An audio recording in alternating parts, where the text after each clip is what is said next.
Vamos a abrir nuestras Biblias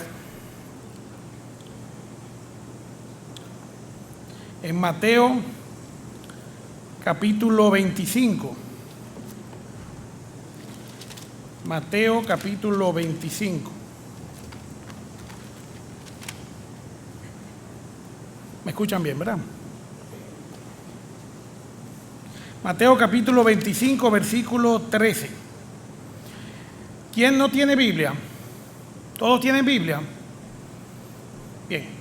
Mateo capítulo 25, versículo 13. Velad, pues, porque no sabéis el día ni la hora en que el Hijo del Hombre ha de venir. Oremos. Padre bendito y amado Rey del universo, gracias, Señor, por esta oportunidad que tenemos aquí de estar en tu casa. Bendice la exposición de tu palabra. Prepara nuestros oídos y nuestros corazones, empezando por mí mismo, Señor, que me has utilizado esta noche como un vehículo para traer lo que tú quieres por medio de tu palabra decirle a tu iglesia local. Bendice este momento, Señor, y que podamos disfrutarlo. Te lo pedimos en el nombre de Cristo Jesús, nuestro Salvador. Amén.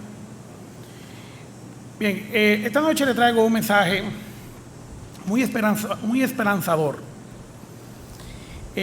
Con el preámbulo de este versículo, donde el Señor, en el contexto de la parábola de las 10 vírgenes, el Señor nos manda a velar.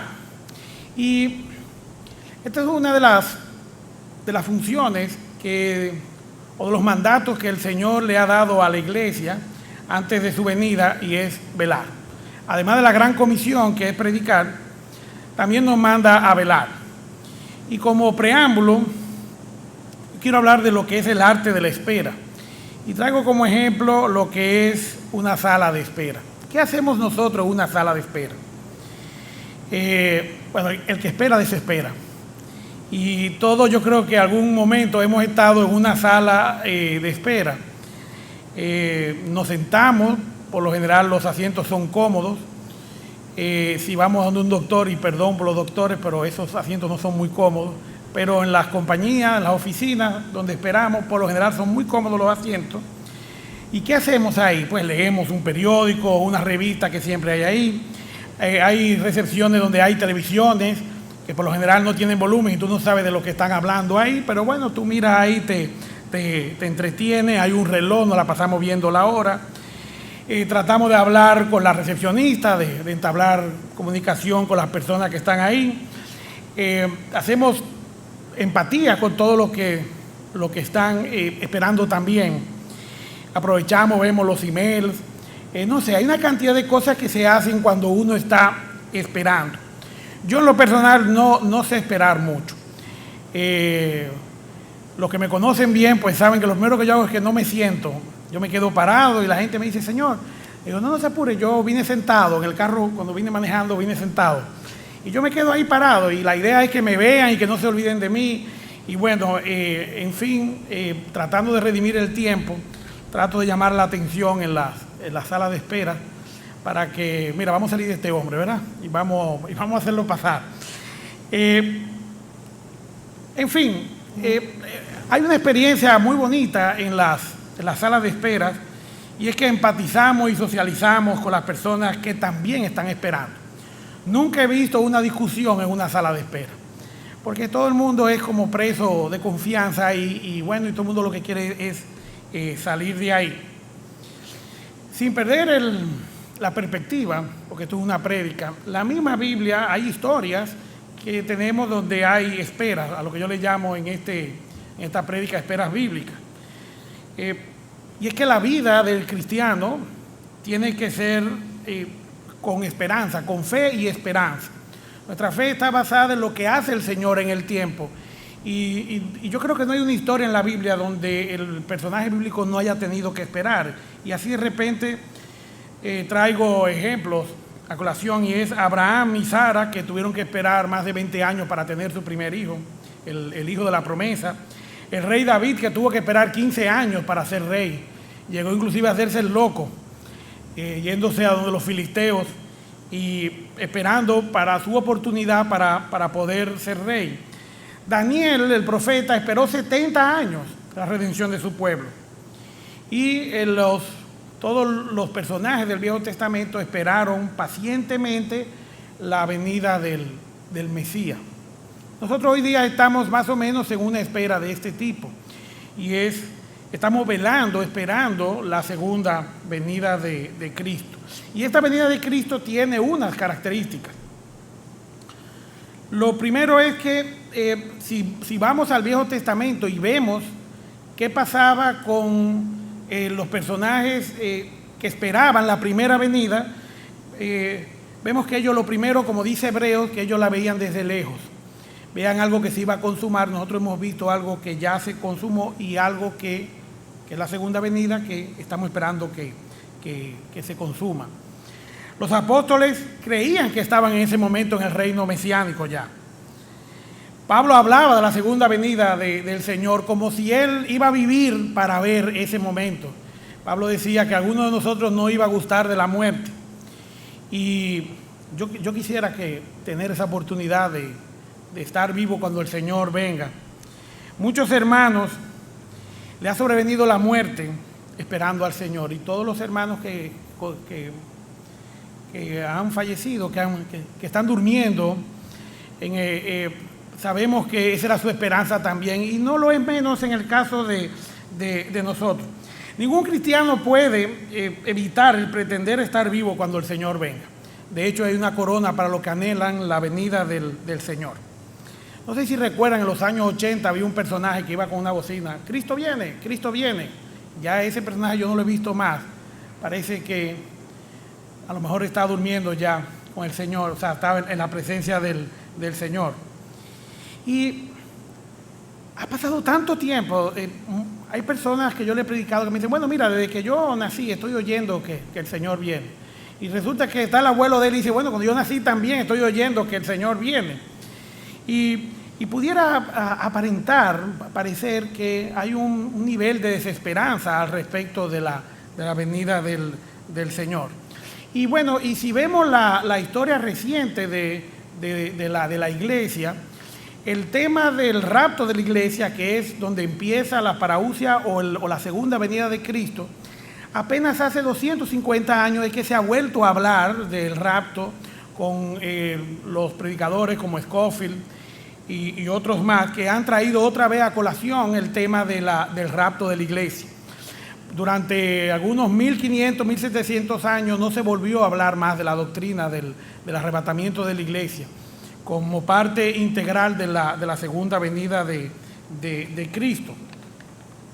Y claro, porque aparentemente si vemos los textos de Primera de Tesalonicenses capítulo 5, que va a ser el texto en el que nos vamos a basar esta noche, vemos que los mismos tesalonicenses esperaban que el Señor viniera. Bueno, ¿y qué es lo que pasa? La iglesia de Tesalónica era una iglesia que estaba bajo martirio, estaba bajo persecución, y estaban perdiendo la esperanza.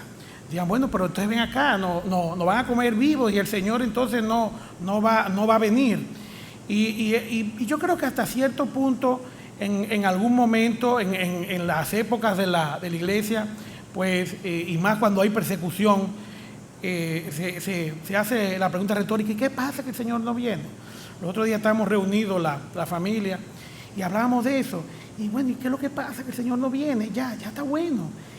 Pues todo está cumplido y hay un delay, una sensación de retraso en cuanto a la venida del Señor. Y es que hay expectativas al respecto de la segunda venida de Cristo. Y la primera expectativa es que nadie lo está esperando. Dice en Primera de Tesalonicenses capítulo 5, versículo 2. Y yo quiero que pasemos a Primera de Tesalonicenses capítulo 5, que vamos casi a entrar en el texto de esta prédica. Dice Primera de Tesalonicenses capítulo 5, versículo 2: porque vosotros sabéis perfectamente que el día del Señor vendrá así como ladrón en la noche. ¿Y cómo viene un ladrón? O sea, ¿cómo vienen los ladrones? Los ladrones no avisan. Y yo soy de los que me levanto en la noche y me encuentro siempre con Carlos Angustia, el del anuncio, y chequeo el carro afuera y miro, y la verdad es que nunca he tenido la oportunidad de ver un ladrón. Y bueno, es que ellos vienen cuando tú no lo estás esperando. Son unos expertos en precisamente el día que tú menos lo esperas, pues entonces ellos venir. La venida del Señor será repentina y sorpresiva. No hay forma de estar atento y aparentemente habría que continuar la vida normal y corriente, cosa que nosotros no nos podemos dar el lujo, porque si nosotros estamos velando, nosotros tenemos que estar preparados para cuando el Señor venga. Por eso dice en Lucas 22:34, que mirad también por vosotros mismos que vuestros corazones no se carguen de glotonería y embriaguez y de los afanes de esta vida, y venga de repente sobre vosotros aquel día. Por eso es que hay que velar. El versículo que leímos al principio, el contexto es la parábola de las 10 vírgenes, y precisamente esto es lo que nos manda el Señor. Hay que estar atento, hay que estar preparado para cuando el Señor venga. Recuerdo al hermano Feyadan que decía que él quisiera que el Señor viniera un domingo en la mañana, como a las 11 o 12, para encontrar a varios hermanos en una playa o algo así, ¿verdad? La verdad que habría que dar como muchas explicaciones. Otra cosa de las expectativas, lo que se espera de la segunda venida de Cristo es que afectará a todo el mundo. No pasará desapercibido para nadie. Y vemos hoy día muchas películas que están tratando de preparar el terreno para dar una explicación cuando millones de personas desaparezcan. Eso es otra cosa que nosotros esperamos. Y aquí mismo en Lucas 22 dice que porque como un lazo vendrá sobre todos los que habitan sobre la faz de toda la tierra. No habrá nadie que no se dé por aludido cuando el Señor venga. Todo el mundo se va a dar cuenta cuando comience su segunda venida, cuando sucede el rapto.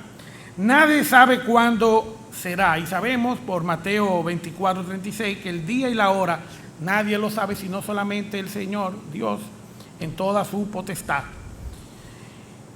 Por último, hay algo que yo estoy seguro que todos sentimos, y es que hay una sensación de retraso.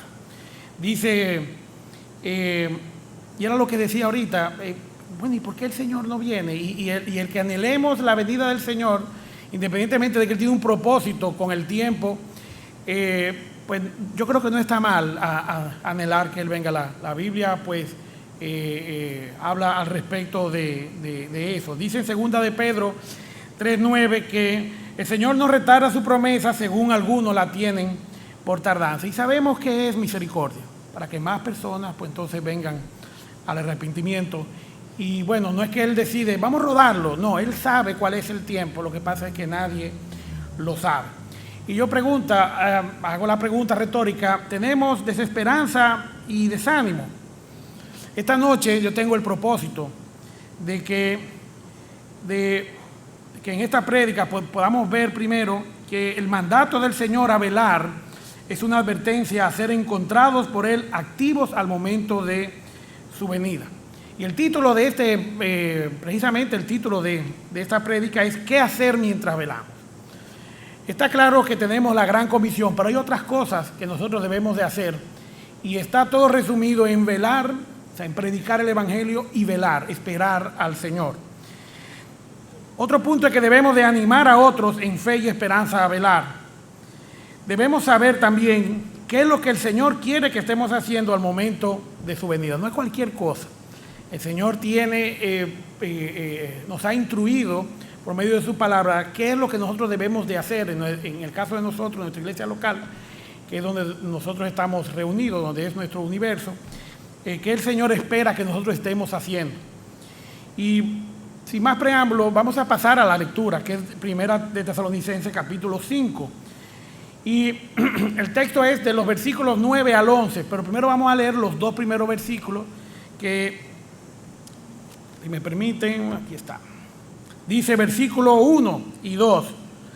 Pero acerca de los tiempos y de las ocasiones no tenéis necesidad, hermanos, de que yo os escriba, porque vosotros sabéis perfectamente que el día del Señor vendrá así como ladrón en la noche. Y yo pregunto, ¿sabemos perfectamente que el día del Señor vendrá así como ladrón en la noche? Eso es lo primero. Pablo en su carta está asumiendo que estos hermanos de Tesalónica, que él mismo había discipulado, que había adoctrinado, deberían de saber que el Señor viene repentinamente, que viene como ladrón en la noche. Y yo pregunto a la iglesia, ¿verdad? ¿Sabemos que eso es así? Nosotros tenemos que tener todos los aspectos, todas las consideraciones al respecto de la segunda venida del Señor. deberíamos tener un conocimiento completo al respecto de la segunda venida del Señor. Y hay otras doctrinas que cambian el orden y que es al final, que vamos a estar en la gran tribulación. Nosotros tenemos que estar apercibidos o sea, nuestra fe tiene que estar basada en lo que realmente la Biblia nos enseña, porque es parte de nuestra fe. Yo personalmente tenía 10 años y todos en mi casa se habían convertido en el año 1979. Y bueno, y hubo una prédica de esto mismo, del rapto, y de todas las cosas que iban a pasar en la gran tribulación. Y yo lo que pensé como un niño de 10 años, dije, bueno, este que está aquí no se va a quedar solo con todos esos demonios y todas esas cosas que van a soltar y todas esas copas de ira. Así que mira, Señor, soy todo tuyo, ¿verdad? Y si estuviera mal adoctrinado en ese sentido, yo no hubiera estado apercibido, no hubiera, mi fe se hubiera basado en algo que no hubiera sido verdad, sino en una fábula o en una mentira. Por eso nosotros tenemos que saber, tenemos que estudiar y conocer al respecto de la segunda venida de Cristo. Por eso Pablo lo da como un hecho. Oye, mira, nosotros no podemos discutir esto. Nosotros sabemos que el Señor viene, no sabemos cuándo viene y que viene como ladrón en la noche. Deberíamos saber todas las implicaciones del rapto de la iglesia en cuanto a la segunda venida del Señor. Vamos a pasar al texto. Voy a leer del versículo 9 al versículo 24. Por lo cual, animaos unos a otros y edificaos unos a otros, así como lo hacéis. Primera de Tesalonicenses, capítulo 5, ahora versículo 12. Os rogamos, hermanos, que reconozcáis a los que trabajan entre vosotros y os presiden en el Señor y os amonestan, y que lo tengáis en mucha estima y amor por causa de su obra. Tened paz entre vosotros. También os rogamos, hermanos, que amonestéis a los ociosos, que alentéis a los de poco ánimo, que sostengáis a los débiles, que seáis pacientes para con todos. Mirad que ninguno pague a otro mal por mal. Antes, seguid bien lo bueno uno para con otros y para con todos. Estad siempre gozosos, orad sin cesar. Dad gracias en todos, porque esta es la voluntad de Dios para con vosotros en Cristo Jesús. No apaguéis el espíritu, no menosprecéis las profecías. Examinadlo todo, retened lo bueno. Absteneos de toda especie de mal. Y el mismo Dios de paz os santifique por completo, y todo vuestro ser, espíritu, alma y cuerpo sea guardado irreprensible para la venida de nuestro Señor Jesucristo. Fiel es el que os llama, el cual también lo hará. En este pasaje nosotros vemos, aquí yo veo 10 cosas que el Señor nos manda a hacer mientras estamos velando. Todas estas instrucciones, el preámbulo, el contexto, es del qué hacer esperando la segunda venida del Señor. Pablo lo primero que hace es que da por un hecho que nosotros sabemos que no sabemos cuándo el Señor vendrá y cómo vendrá y a qué hora vendrá y en qué momento vendrá. Entonces, en consecuencia, pues entonces Pablo nos exhorta a qué nosotros debemos hacer mientras estemos velando. Y el primer punto es en el versículo 12 y 13, y es respetar el gobierno de la iglesia local. Si en una iglesia va a haber paz es cuando hay orden, y el orden es respetado cuando hay una jerarquía, hay una autoridad que dirige, ¿verdad?, lo que son la parte administrativa y la parte espiritual de la iglesia, en la persona del pastor y de los diáconos.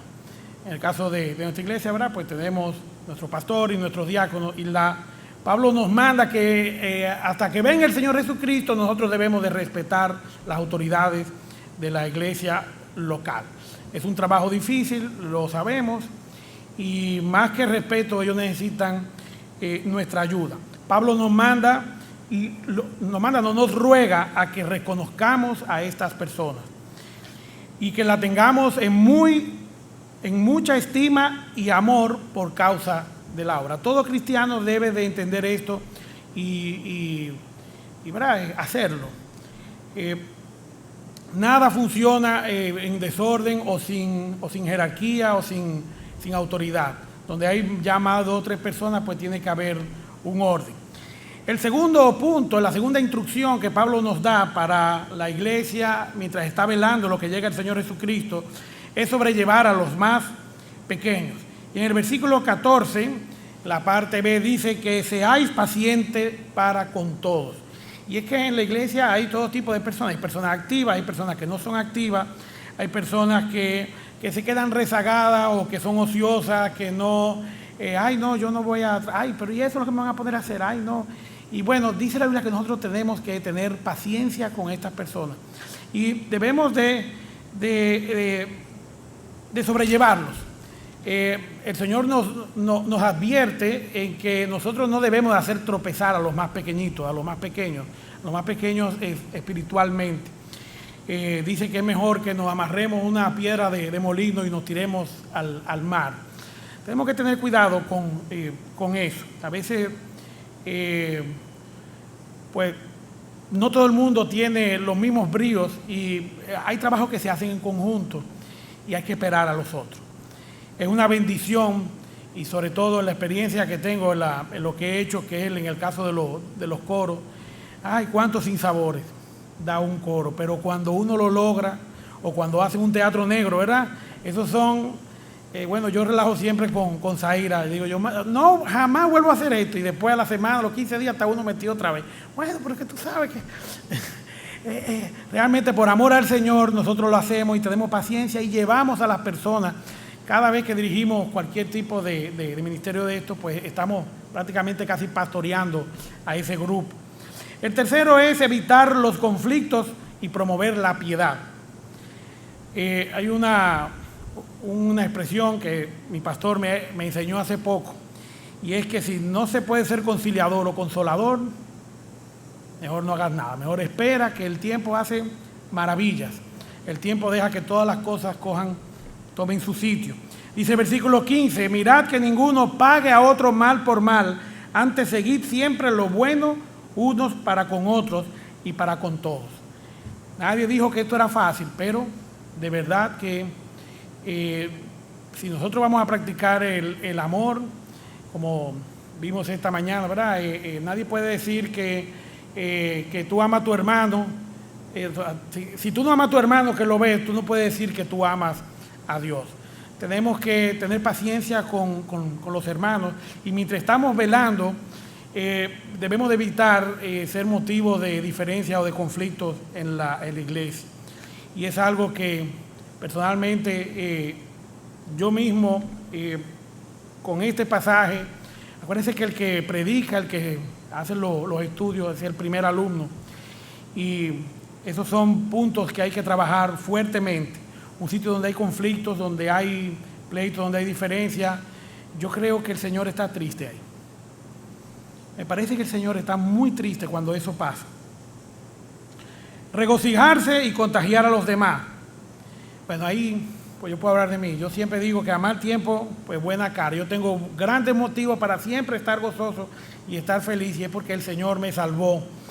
Y no puedo disimularlo con mi cara. Siempre tengo una sonrisa, siempre recuerdo los momentos difíciles, que el Señor tiene el control de todas las cosas. En Filipenses 4:4 dice, regocijaos en el Señor siempre, y dice, y otra vez digo, regocijaos. O sea, regocijarse y gozarse 2 veces, y Pablo nos manda en Filipenses a que lo hagamos 4 veces. O sea, regocijaos, mira, pero regocíjate más todavía. Y el versículo aquí en Primera de Tesalonicenses es, estad a veces gozoso. Dice, siempre gozoso. Siempre gozoso. El quinto punto, llevar una vida de oración. Bueno, con los afanes de la vida, qué difícil es sacar un momentico para el Señor. Muchos creemos que tenemos que estar en un monte, en un Getsemaní o algo así para poder orar con el Señor. Y yo he descubierto, no hace mucho, hace poco, que uno puede tener un buen momento de oración, un delicioso momento de oración en cualquier momento. Manejando, en la oficina, cuando uno se levanta. Ya por ejemplo en mi caso, que mis hijos están grandes, yo no me puedo... ellos se levantan, entran, salen y a veces en la sala pues no puedo hacerlo. Si usted se levanta 15 minutos antes, usted puede hacerlo. Contemple ese sol cuando sale y dele gracias a Dios, que es un milagro que usted esté vivo, que el Señor haya tenido la misericordia de darle un día más de vida. Y todo eso pues buscando y escudriñando la voluntad de Dios por medio de la oración. Ser agradecidos. El Señor nos enseñó a dar gracias todos los días. Nos mandó a que diéramos gracias por el pan nuestro de cada semana. Señor, gracias te doy por el pan que nos vamos a comer la semana entera. No, el Señor nos manda que lo hagamos diariamente. Y Él sabe que nosotros somos mal agradecidos. En una semana no podemos olvidar de Él. Todos los días hay que darle gracias. Y es un milagro cuando la mesa se llena en abundancia, en cantidad, en calidad. Y somos privilegiados. Y hay que ser agradecidos. Dice el versículo 18 de Primera de Tesalonicenses capítulo 5, dad gracias en todo, porque esta es la voluntad de Dios para con vosotros en Cristo Jesús. Claro, el Señor en Mateo 6 nos enseñó un patrón de cómo nosotros debemos de orar. Hermanos, oremos sin cesar, todo el tiempo. Hable con el Señor, que el Señor le agrada. Dice en Apocalipsis que la oración de los santos sube como olor fragante.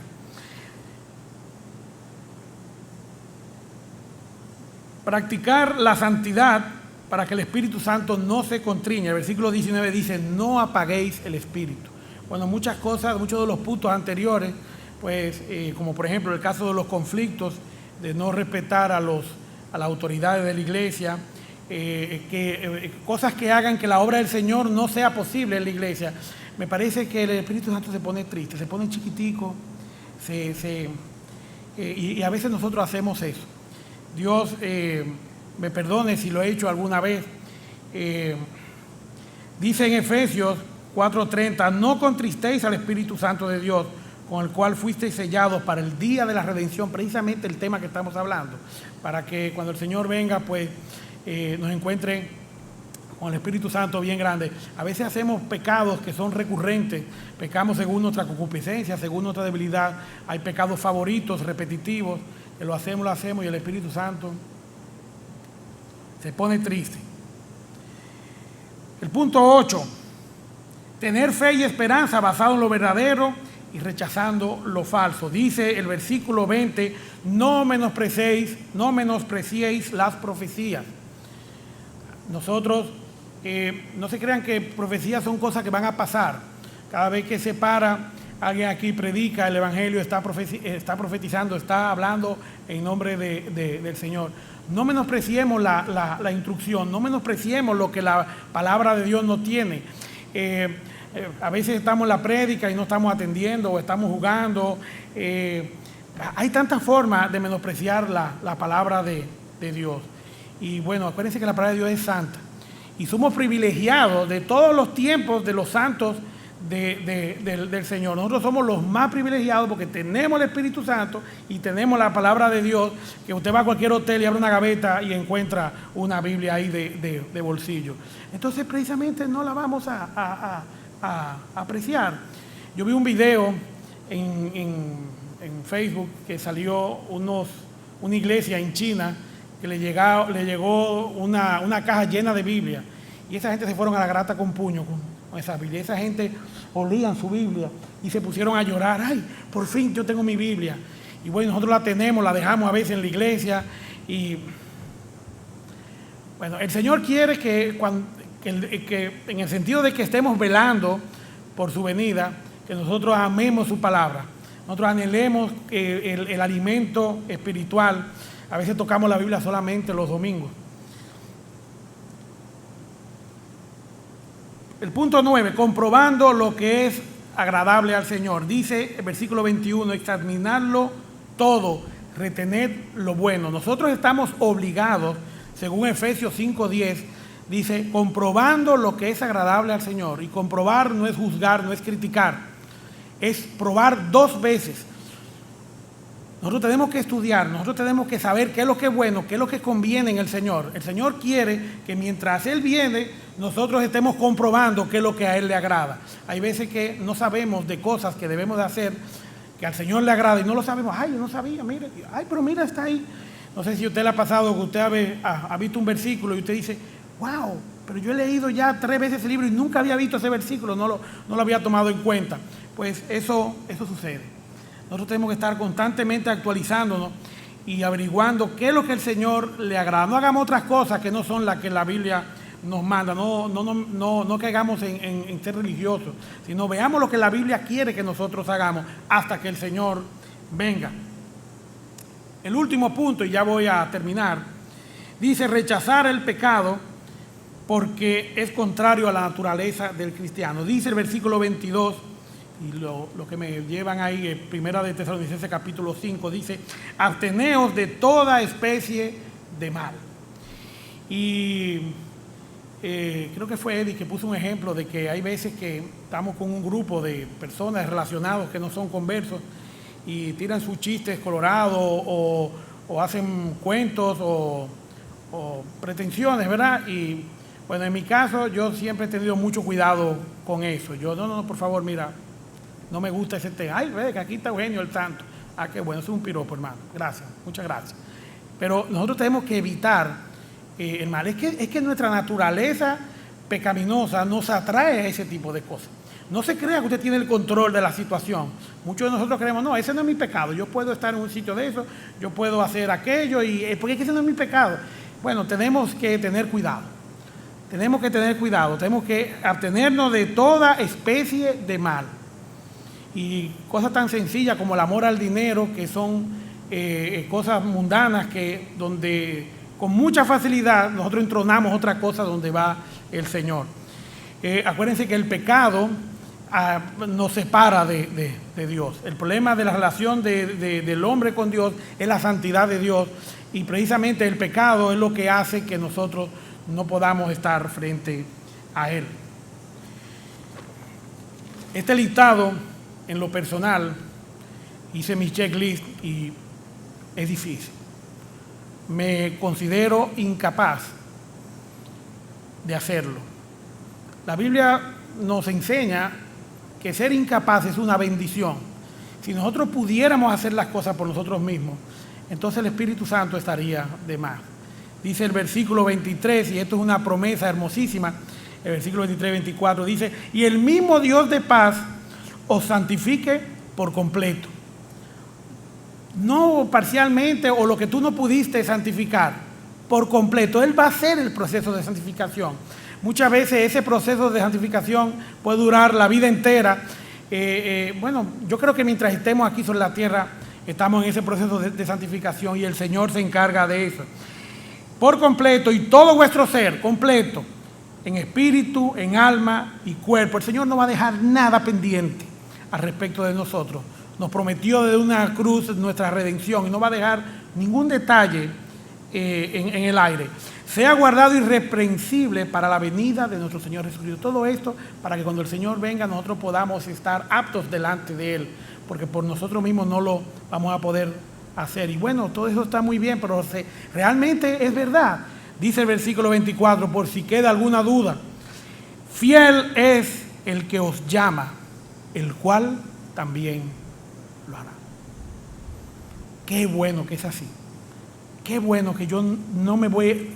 Es demasiado peso para mí. El Señor no nos va a pedir que hagamos algo que nosotros no podamos hacer. Por último, hermanos, y para que llevemos en nuestro corazón, yo quiero que busquen 2 de Corintios capítulo 3. La conclusión de esta prédica, el cual el título, ¿qué hacer mientras velamos? Mientras estamos en esa sala de espera de la vida, ¿verdad? El Señor quiere que nosotros hagamos una serie de cosas. Ya las vimos estos 10 puntos. Sabemos lo difícil que son estos 10 puntos, pero sabemos que el Señor se va a encargar por completo, en todos los aspectos de nuestra vida, hacerlo. ¡Qué alivio! Que el Señor se va a hacer cargo de esto. Y aquí le dejo este versículo para que lo guardemos en nuestro corazón. 2 de Corintios capítulo 3, versículos 4 al 5. Dice, tal confianza tenemos mediante Cristo para con Dios. No que seamos competentes por nosotros mismos para pensar algo como de nosotros mismos, sino que nuestra competencia proviene de Dios. Y yo digo, amén. Qué bueno. Qué peso el Señor me ha quitado de encima. Lo único que tenemos que hacer es abrir nuestro corazón y dejar que el Señor, que el Espíritu Santo actúe en nuestras vidas. ¿Oramos? Señor y Padre nuestro, anhelamos que tu Hijo Jesucristo venga. Ayúdanos, Señor, a velar, a estar correctamente esperándote, para que cuando nuestro Salvador, tu Hijo Jesucristo, llegue, nos encuentre a la misma imagen de Él. Oh, mi Dios, perdona nuestros pecados. Ten misericordia de esta iglesia local. Permite, Señor, que nosotros, además de predicar el Evangelio, de asumir la gran comisión, también podamos velar correctamente, mi Dios. Esperamos, Señor, que estos textos, esta enseñanza de hoy pueda calar en nuestros corazones y dejar, Señor, que tú hagas la obra en nuestra vida. Despídenos, Señor, esta noche con bien a nuestras casas. Bendice al gobierno de esta iglesia, bendice a todos los miembros de esta iglesia. Permite, Señor, que este sea un baluarte de tu Hijo Jesucristo y de la salvación que solamente es por medio de Él. Oh, mi Dios, te pedimos todas estas cosas confiados de que tú las escucharás, porque te las pedimos en el nombre de tu Hijo Jesucristo, nuestro Salvador. Amén.